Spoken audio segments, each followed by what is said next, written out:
नमस्कार दोस्तों, आशा करता हूँ आप सारे लोग अच्छे होंगे। पर नेगेटिव मार्किंग अच्छी है या बुरी है, इस पे बहुत एक अलग तरह की डिबेट छिड़ गई है। कुछ लोगों का मानना है कि इससे क्वेश्चन ज़्यादा गलत होंगे और हमारे बाहर होने के चांस ज़्यादा बढ़ जाएंगे। कुछ लोग कह रहे हैं कि अच्छा ही हुआ नेगेटिव मार्किंग लागू हो गई, कि जो लोग तुक्का मार के मेंस तक पहुंच जाते थे और मेंस के पेपर में जाके सोते रहते थे, तो ऐसे लोगों की संख्या कम होगी।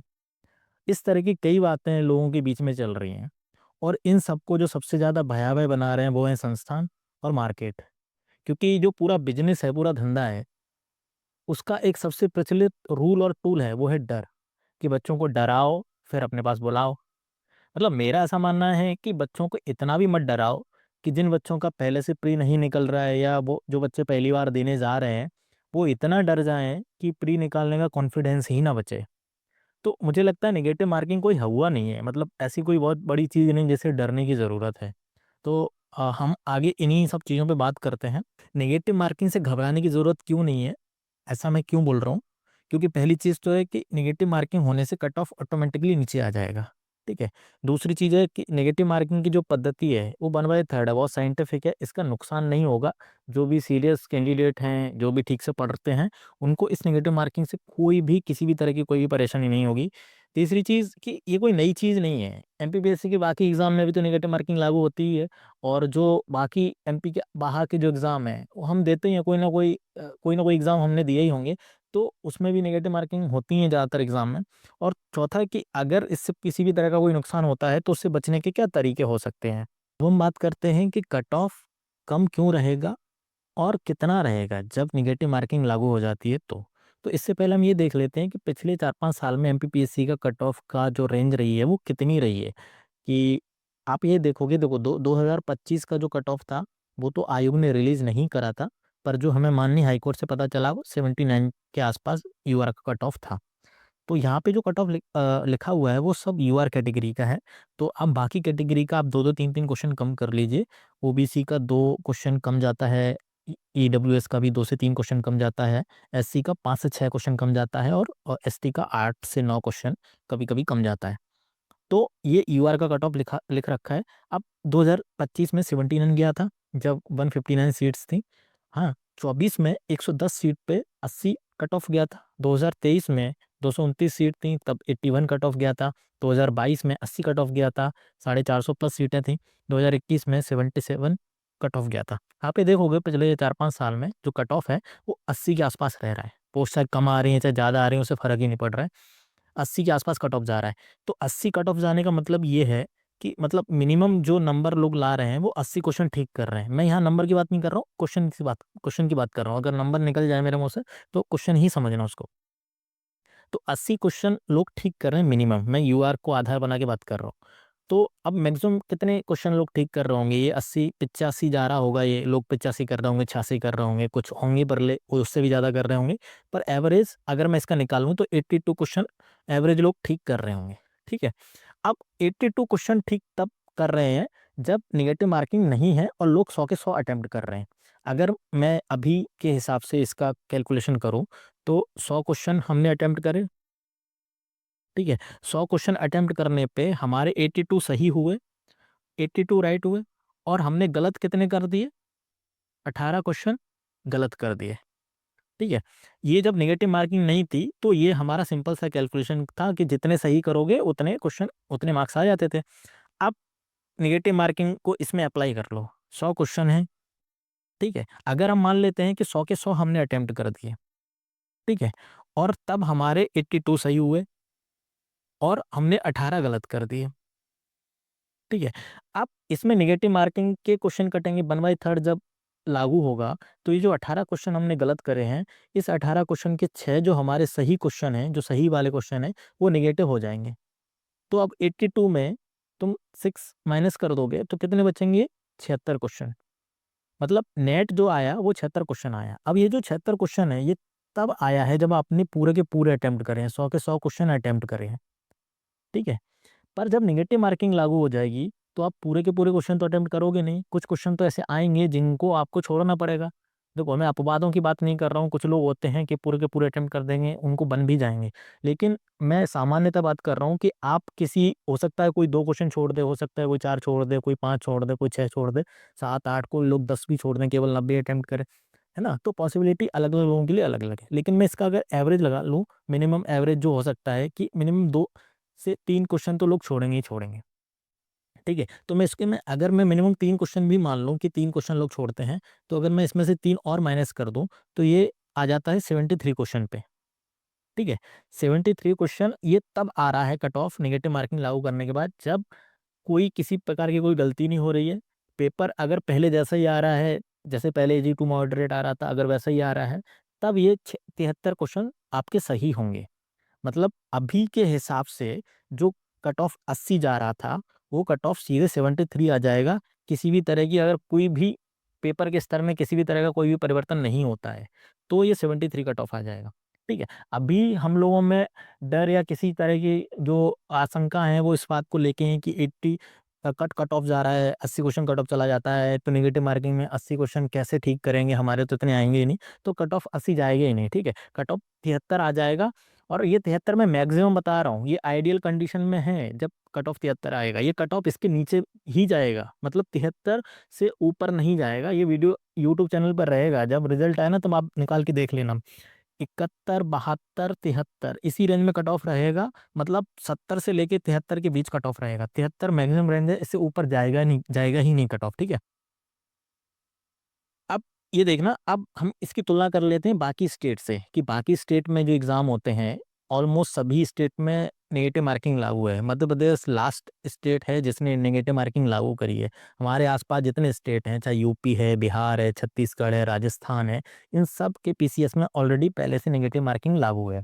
और मैं ये जो कट ऑफ बता रहा हूँ कि इतना कट ऑफ जाएगा, ये मैं ऐसे हवा में बात नहीं कर रहा हूँ। मैंने नेगेटिव मार्किंग की जो और स्टेट के पीसीएस हैं, छत्तीसगढ़, बिहार, राजस्थान, उत्तर प्रदेश, है ना, ये एग्ज़ाम मैंने दिए हुए हैं, कुछ की मेरे पास मार्कशीट भी है, मैं दिखाऊंगा अभी। और उनके कट ऑफ जो पिछले सालों में रहे हैं, उन कट ऑफ का परसेंटेज कितना है कि वहाँ कितना कट ऑफ जा रहा है। ठीक है, तो आप ये देखिए, ये बिहार का है, बीपीएससी का, इसमें 150 क्वेश्चन आते हैं। ठीक है, एक क्वेश्चन 1 नंबर का होता है, मतलब 150 का पूर्णांक होता है। अब 150 क्वेश्चन में ना इनका कट ऑफ कितना जा रहा है, 91। ये जनरल कैटेगरी का कट ऑफ है, अनरिजर्व का। ठीक है, 91 तो ऑलमोस्ट कितना हो गया, लगभग 60%, 60-61%, है ना। तो मिनिमम 60% जा रहा है। ये एग्जाम मैंने दिया हुआ है, मेरे 96 क्वेश्चन सही हुआ, 19 मार्क्स सही हुआ, मतलब एक क्वेश्चन यहाँ 1 नंबर का है। यूपी का कट ऑफ मैं आपको दिखाता हूँ। यूपी का कट ऑफ जा रहा है, देखो ये 2018 से लेके 2023 तक है, 94, 88, 82, 86, 83, 94। मतलब ये जो कट ऑफ है वो लगभग 80 से लेकर 90 के बीच या 94 तक, ये रेंज रह रही है। मतलब ये कट ऑफ मैक्सिमम 62% तक जा रहा है, मिनिमम ये 54% भी जाता है कभी कभी। ठीक है, तो 62% मैक्सिमम। और वहाँ हमने देखा था बिहार में भी कितना गया, 60%। आप, ये मैंने यूपी का भी एग्जाम दिया है, आप देख लीजिए, मैं ऐसे कोई हवा में बात नहीं करूंगा। मेरे भी 127 क्वेश्चन सही हैं। ये उस समय कट ऑफ गया था, 115 गया था। और ये छत्तीसगढ़ का कट ऑफ है, आप छत्तीसगढ़ का प्री का कट ऑफ देख लीजिए, 110 कट ऑफ गया है, मतलब लगभग 55% के आसपास ये कट ऑफ गया है। और उसके अलावा ये आरएस का राजस्थान पीएससी का कट ऑफ है, ये 100 गया है, ये 50% ही कट ऑफ गया है। तो आप जब देखो स्टेट, मैं यूपीएससी से तुलना नहीं कर रहा हूँ क्योंकि यूपीएससी का पेपर अलग तरह का आता है, मैं स्टेट पीसीएस से तुलना कर रहा हूँ, क्योंकि स्टेट का एग्जाम बाकी स्टेट के ऑलमोस्ट बराबर ही रहता है। तो आप चाहे छत्तीसगढ़ का देख लो, चाहे बिहार का देख लो, चाहे यूपी का देख लो, ये जो कट ऑफ है ना, ये कट ऑफ कितने, इसकी रेंज क्या है, 55% से लेके 62-63% तक ये कट ऑफ रह रहा है। ठीक है, तो एमपी का मैं मान लेता हूँ कि एमपी का पेपर थोड़ा सा इजी आता है बाकी स्टेट के मुकाबले। ठीक है, मैंने भी दिए हैं बाकी स्टेट के, और एमपी का भी दिया है, तो मेरे को लगता है एमपी का पेपर थोड़ा सा इजी आता है बाकी स्टेट से। तो इसीलिए मैं बोल रहा हूँ कि बाकी स्टेट से कट ऑफ हमारा थोड़ा ज़्यादा रहेगा, लेकिन इतना ज़्यादा नहीं रहेगा कि 80 चला जाएगा। अगर 62% बाकी स्टेट का जा रहा है, ये मैक्सिमम बता रहा हूँ, तो हमारा भी मैक्सिमम 72% जाएगा, उससे ज़्यादा नहीं जाएगा। ठीक है, देखो अभी भी जो क्वेश्चन है वो 100 ही क्वेश्चन आएंगे, भले ही वो 3 नंबर का हो गया है, लेकिन क्वेश्चन 100 ही रहेंगे। तो हमारी जो कैलकुलेशन है वो क्वेश्चन के हिसाब से ही होगी, मार्क्स चाहे कितने भी हो जाए एक क्वेश्चन के। ठीक है, तो अभी जो आप मानिए कि 72 क्वेश्चन के आसपास ही, 72% या 72 क्वेश्चन, एक ही बात है, कि आसपास ही रहेगा। ठीक है, तो इससे ज़्यादा कट ऑफ नहीं जाएगा। तो इस मामले में तो निश्चिंत हो जाने की ज़रूरत है, तो इन सबसे घबराने की ज़रूरत नहीं। देखो, जो हमारा दूसरा पॉइंट है वो है नेगेटिव मार्किंग की जो पद्धति है। नेगेटिव मार्किंग की पद्धति ऐसी रखी गई है कि कोई भी सीरियस कैंडिडेट जिसने ठीक-ठाक पढ़ा है, जिसके सब्जेक्ट पे ठीक-ठाक पकड़ है, उसको किसी भी तरह का कोई भी नुकसान ना हो, ठीक है? तो 1 बाय 3 नेगेटिव मार्किंग ऐसे ही नहीं रखी गई है। मोस्टली एग्ज़ाम में 1 बाय 3 नेगेटिव मार्किंग ही होती है। तो ये 1 बाय 3 इसलिए रखी गई, इसके पीछे का जो गणितीय तर्क है हम उसको समझ लेते हैं कि हमारे पास एक क्वेश्चन है और उस एक क्वेश्चन को हमें अटेम्प्ट करना है और उसके 4 ऑप्शन हैं। हमको नहीं पता इस ऑप्शन में से कौन-सा ऑप्शन सही है। तो इन चारों में से एक ऑप्शन सही हो, उस सही ऑप्शन के चुनने की जो प्रोबेबिलिटी है वो कितनी होगी? 1 बाय 4, है ना? मतलब 25% होगी। इसको हम नीचे डिटेल में अच्छे से समझ लेते हैं। एक क्वेश्चन है, उसके 4 ऑप्शन हैं ए, बी, सी, डी। अब इन चारों में से कोई एक ऑप्शन सही चुनने की हमारी जो प्रोबेबिलिटी है वो 1 बाय 4th होगी, ठीक है? अब इसको हम 4 क्वेश्चन पे लगा लेते हैं। हमने 4 क्वेश्चन अटेम्प्ट करे, तो 4 क्वेश्चन अटेम्प्ट करने पे उसमें से एक क्वेश्चन सही होने की प्रोबेबिलिटी है हमारी, क्योंकि 25% प्रोबेबिलिटी है, तो उसके हिसाब से हमारा एक क्वेश्चन सही होना चाहिए। एक क्वेश्चन हमने सही किया तो 3 हमने गलत कर दिया, ठीक है? और जो हमारी नेगेटिव मार्किंग की जो पद्धति है, 1 बाय 3 जो हमारी नेगेटिव मार्किंग है, वो क्या कहती है कि अगर आप 3 क्वेश्चन गलत करते हो, तो आपका जो एक क्वेश्चन है, जो सही वाला, वो एक सही क्वेश्चन नेगेटिव हो जाएगा, ठीक है? और यहाँ पे क्या हो रहा है कि यहाँ पे आप 4 में से 1 क्वेश्चन सही कर रहे हो, 3 गलत कर रहे हो, तो 3 गलत पे आपका 1 क्वेश्चन सही वाला नेगेटिव हो जाता है।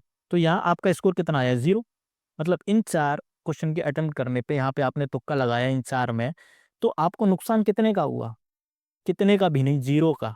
आप बराबर आ गए। आपको किसी भी तरह का कोई भी नुकसान नहीं हुआ। सोचो, अगर आप थोड़ा-सा भी दिमाग लगाते, हिट एंड ट्रायल लगाते, तो आप इन 4 क्वेश्चन में से अभी आपने 1 क्वेश्चन सही किया है, हो सकता है आप इसमें से 1 की बजाय 2 सही कर देते, है ना?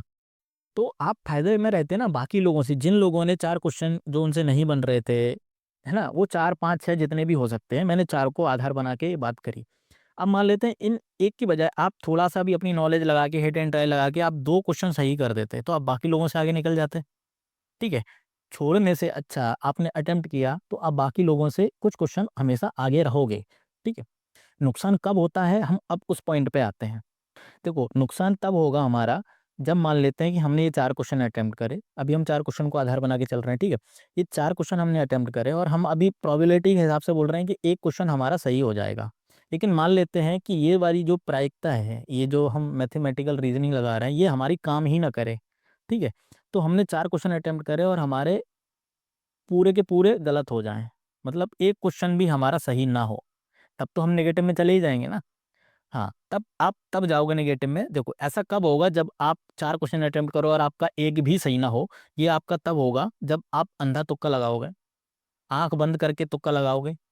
दूसरा तब होगा जब आपको क्लैरिटी नहीं होगी सब्जेक्ट्स को लेके, है ना? किसी भी तरह का कोई भी कन्फ्यूज़न होगा, तब आपका ये जो है तुक्के गलत होंगे। और तीसरा जब है, जब आपको सिलेबस पे या अपने सब्जेक्ट्स पे पकड़ नहीं है ठीक से, तब आपकी ये प्रोबेबिलिटी काम नहीं करेगी। ये जो फ़ायदा नेगेटिव मार्किंग का मिलना चाहिए था वो नहीं मिलेगा, बशर्ते उसका नुकसान हो जाएगा। तीसरा जो हमारा पॉइंट है वो है कि ये जो नेगेटिव मार्किंग लागू हुई है, वो एकदम कोई नई चीज़ तो है नहीं, ठीक है?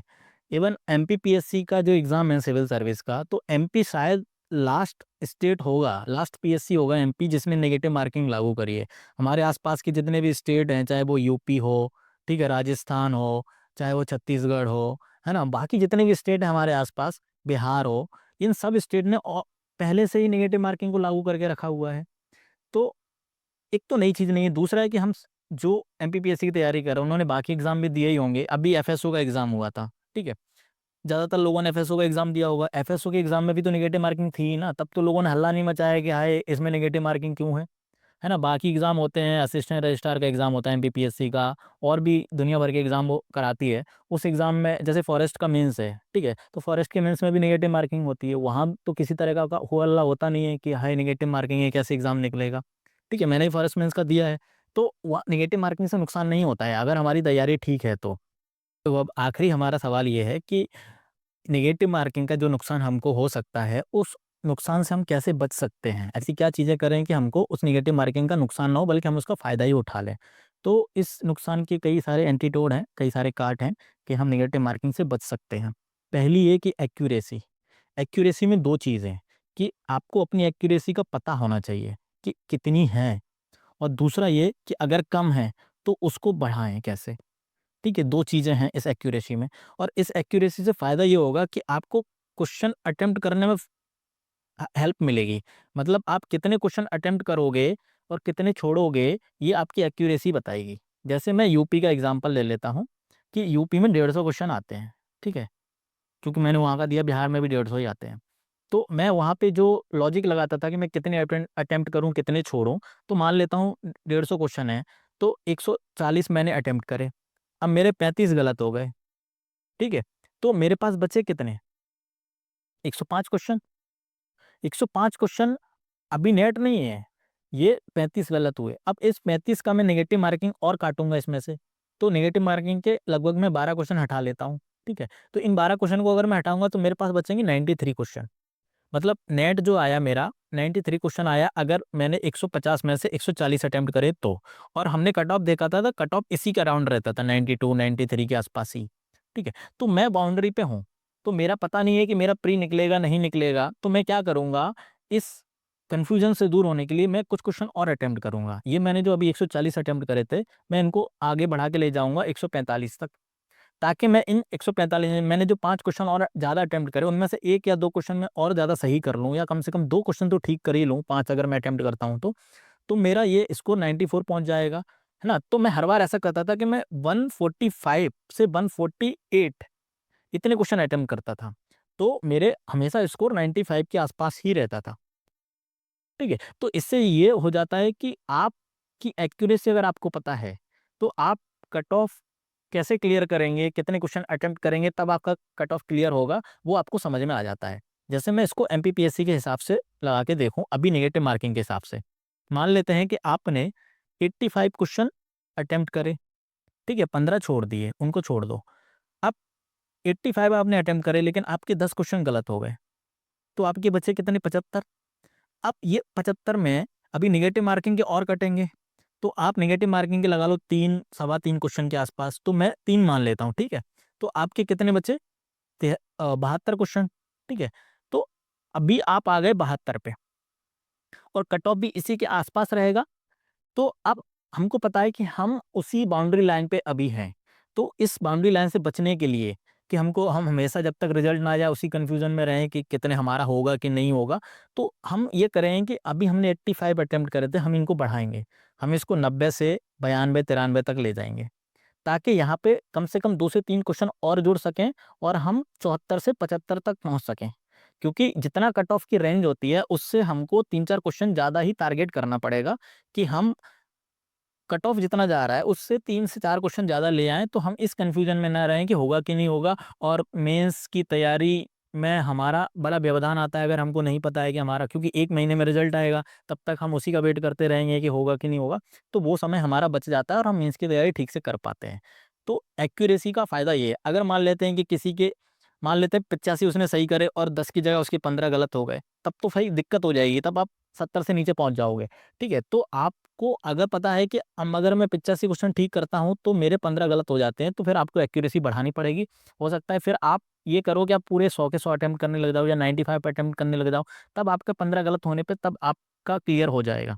तो ये आपको तय करना पड़ेगा कि आप कितने अटेम्प्ट करोगे, कितने नहीं करोगे। अब ये कैसे पता आपको चलेगा कि अ कितने अटेम्प्ट करें, कितने छोड़ें, ये आपको टेस्ट सीरीज़ से पता चलेगा। आप जब क्वेश्चन सॉल्व करोगे, तो आप 100 क्वेश्चन पूरे के पूरे सॉल्व करो, फिर देखो कि आप अगर 100 क्वेश्चन सॉल्व कर रहे हैं, तो उसमें से आपके कितने गलत हो रहे हैं, कितने सही हो रहे हैं, ठीक है? ये 1-2 टेस्ट पेपर से पता नहीं चलेगा, आप 10-15 टेस्ट पेपर लगाइए, और उससे ये अंदाज़ा, एक निष्कर्ष निकालिए कि आप 100 क्वेश्चन अटेम्प्ट करते हो, तो आपके कितने गलत होते हैं, कितने सही होते हैं। तो आपको एक रेंज मिल जाएगी।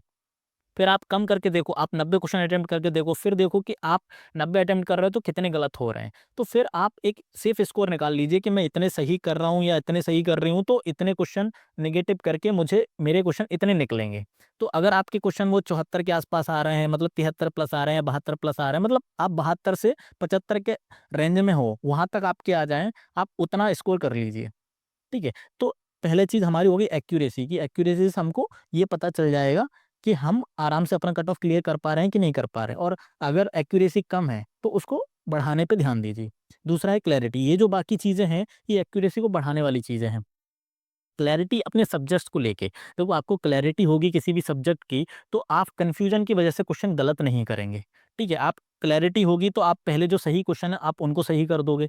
दूसरा क्लैरिटी होगी तो आप जो मैं गेस करने की बात बोल रहा था ऊपर की नेगेटिव मार्किंग की वजह से आपको कोई नुकसान ना हो, तो आप तुक्का भी मारोगे, तो तुक्के में थोड़ा बहुत तो लॉजिक लगाओगे, तो आप वहाँ पे नंबर अपने गेन कर सकते हो। तो क्लैरिटी सबसे बड़ी चीज़ है, और क्लैरिटी आएगी प्रैक्टिस, आप जब बार-बार रिवीजन करोगे तो उससे आ जाएगी। सिली मिस्टेक, तो वो होता ये है कि इस बार नेगेटिव मार्किंग है तो कुछ लोग प्रेशर के साथ जाएँ एग्ज़ाम हॉल में, तो सिली मिस्टेक कर देते हैं। कई बार क्वेश्चन में बहुत सारे शब्द होते हैं जिनको हम जल्दीबाजी में पढ़ते नहीं है, जैसे नॉट लिखा होता है नहीं पढ़ते हैं, या ऑल लिखा होता है, ठीक है? तो कई बार इन शब्दों पे ध्यान नहीं देते हैं, कई बार गोले भरने में दिक्कत कर देते हैं, ठीक है? फिल करने में, गोले फिल करने में प्रॉब्लम कर देते हैं कि किसी का कुछ भर दिया, तो वहाँ से अगर आप 1-2 क्वेश्चन भी गलत कर देते हो इस सिली मिस्टेक के चक्कर में, तो आप यकीन मानिए जो सिली मिस्टेक करता है उसका प्री कभी नहीं निकलेगा, ठीक है? तो इस सिली मिस्टेक से बचिए, नेगेटिव मार्किंग में ये बहुत नुकसान पहुँचा देगी। चौथा हमारा जो पॉइंट है वो लालच से बचना, कि अगर आपको क्वेश्चन नहीं बन रहा है, मान लो ये कोई क्वेश्चन है, आप सोच रहे हो कि नहीं मैं इसमें आंसर लगा लेती हूँ तो मेरा सही हो जाएगा, नहीं। अगर आपको एकदम उसके बारे में ज़ीरो पता है तो आप क्वेश्चन को छोड़ना ही बेहतर है। हाँ, अगर आप ऐसा कर रहे हो कि आपके पास 4 ऑप्शन है ए, बी, सी, डी, और आपको पता है कि ये डी वाला तो नहीं होगा, और सी वाला भी लग रहा है कि ये भी नहीं हो सकता, और आपको लग रहा है कि 2 ऑप्शन में से इनमें से कोई एक होगा, तो आप आंसर मार दीजिए। इवन मैं ये कह रहा हूँ कि आपको अगर 4 ऑप्शन में से एक ऑप्शन भी पता है कि ये नहीं हो सकता, और 3 ऑप्शन में आपको कन्फ्यूजन है, यहाँ पे आप रिस्क ले सकते हो, आप कोई एक आंसर चुन सकते हो कि भाई इसमें से मैं कोई एक आंसर लगा सकता हूँ, ठीक है? और आपको अगर 2 में कन्फ्यूजन है तब तो आप उस क्वेश्चन को बिल्कुल मत छोड़िए, आंसर लगाइए, क्योंकि यहाँ आपके सही होने की प्रोबेबिलिटी 50% है, ठीक है? अगर मान लो आप 4 क्वेश्चन में भी ऐसा करते हो जहाँ पे आपको 2 ऑप्शन में कन्फ्यूजन है, 2 तो बिल्कुल पता है कि ये नहीं होंगे, तब आप समझिए 4 क्वेश्चन में आप लगाते हो तो आप 4 में से 2 तो सही कर दोगे, ठीक है? तो इन क्वेश्चन को नहीं छोड़ना है। हाँ, ऐसे क्वेश्चन जो आपको एकदम ही नहीं पता है तब भी आप तुक्का मार रहे हो, वहाँ पे आपको नुकसान हो जाएगा, तो इस वाले लालच में नहीं पड़ना है। तीसरा है एलिमिनेशन मेथड। देखो ये जो ऐसी मेथड है कि आपके 2 से 3 क्वेश्चन या इससे भी ज़्यादा क्वेश्चन सही करा देगी। इससे मैं खुद कई सारे क्वेश्चन ठीक करता हूँ। देखो इसमें होता ये है कि आप वही वाली ये वाली जो मैंने ऊपर बताया कि आप 4 ऑप्शन में से 1 ऑप्शन या 2 ऑप्शन हटा दो, या हिट एंड ट्रायल मेथड होता है कि आप किसी हिस्ट्री की नॉलेज से आप ज्योग्राफी का क्वेश्चन सॉल्व कर रहे हो, पॉलिटी की नॉलेज से आप हिस्ट्री का क्वेश्चन सही कर रहे हो। आप ये वाली चीज़ें यूज़ करिए, और ये जब आप टेस्ट सीरीज में यूज़ करेंगे तो आपके एग्जाम हॉल में भी ये चीज़ें काम आएँगी। चौथा छठवां पॉइंट है हमारा प्रैक्टिस का। तो प्रैक्टिस वही है, जो प्रैक्टिस करोगे तो ये सारी चीज़ें ठीक होती चली जाएँगी, ठीक है? ये प्रैक्टिस इन सब चीज़ों का आधार है। आप जितने टेस्ट पेपर लगाओगे, जितने एमसीक्यू लगाओगे, उन एमसीक्यू से लगाने से आपको सारी चीज़ें पता चलती जाएँगी कि आपकी क्लैरिटी किस सब्जेक्ट में है, किसमें नहीं है, जिसमें नहीं है उसका रिवीजन और बढ़ाया जाए। एक्यूरेसी आपकी कितनी है, उस एक्यूरेसी को और कैसे ठीक किया जाए। जो सिली मिस्टेक हो रही हैं वो भी आपकी प्रैक्टिस से ठीक होंगी, और ये जो लालच वाला है ये भी आपको उसी से पता चल जाएगा कि आप ज़बरदस्ती अगर किसी का आंसर मार देते हो और वो गलत हो जाता है, तो आप वहाँ से भी इससे बच सकते हो, ठीक है? एलिमिनेशन मेथड ये आपको कोई सिखा नहीं पाएगा, ये प्रैक्टिस से ही आएगा। जब आप बार ज़्यादा से ज़्यादा क्वेश्चन सॉल्व करोगे तो ऑटोमैटिकली ये डेवलप हो जाता है, ठीक है? बाकी आपको किसी भी तरह का कोई भी कंटेंट से संबंधित कोई भी चीज़ें, कोई भी मदद चाहिए तो आप नीचे टेलीग्राम की लिंक दी गई है डिस्क्रिप्शन में, आप वहाँ पे जॉइन कर सकते हो, आपको बहुत सारी चीज़ें मिल जाएँगी। Thank you.